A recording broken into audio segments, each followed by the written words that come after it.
चलो गांव की ओर। कभी सोचा है कि हमारी धरती माता को भी चैतन्य मिल सकता है?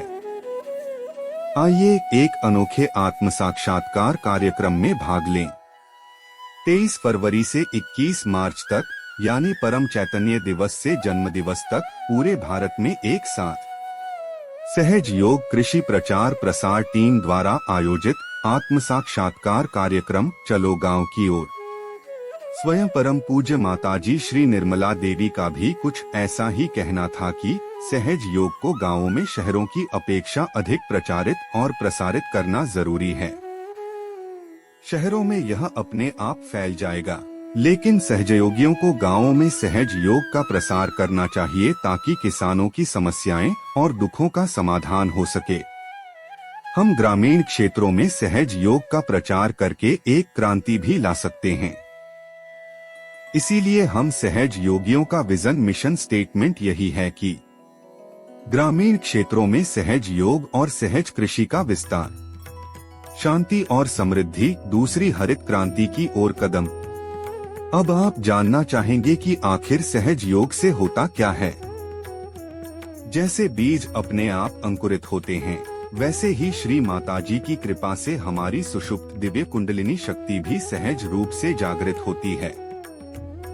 जैसे ही साधक अपने सर के तालु भाग, हाथों और हथेलियों से चैतन्य तरंगों को महसूस करता है, उसे पता चलता है कि उसके भीतर दिव्य ऊर्जा जाग उठी है। यही दिव्य ऊर्जा पंचमहाभूतों में फैलती है, प्रकृति और पर्यावरण को शुद्ध करती है। इसीलिए किसान जब सहज योग का अभ्यास करते हैं तो उनकी कृषि में चमत्कारी लाभ होते हैं।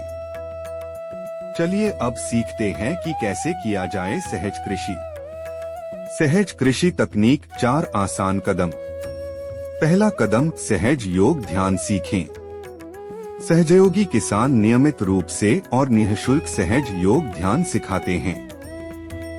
दूसरा कदम, बीज, जल और नारियल को चैतन्यित करें। श्री माताजी के सम्मुख इन्हें पूरी रात रखें ताकि वे दिव्य ऊर्जा से भर जाएं। तीसरा कदम, भूमि पूजन और हवन करें। चैतन्यित बीजों को बोएं और सिंचाई के लिए चैतन्यित जल का उपयोग करें।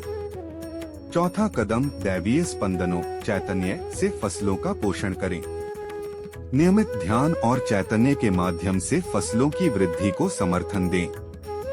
सहज कृषि के अद्भुत लाभ, उच्च खाद्यान्न उत्पादन, पौधों की तेज वृद्धि, प्राकृतिक आपदाओं से सुरक्षा, पशु आहार की गुणवत्ता में सुधार, पशुओं के स्वास्थ्य में सुधार, रोग प्रतिरोधक क्षमता में वृद्धि, दुग्ध उत्पादन में बढ़ोतरी। अब समय आ गया है, जानिए चैतन्य तरंगों का कृषि, बागवानी और पशुपालन पर प्रभाव। गांव-गांव में अलख जगाओ, सहज योग, सहज कृषि फैलाओ, सहज योग अपनाओ, चैतन्य पाओ। सहज कृषि के बारे में अधिक जानने के लिए वेबसाइट पर जाएं। जय श्री माताजी।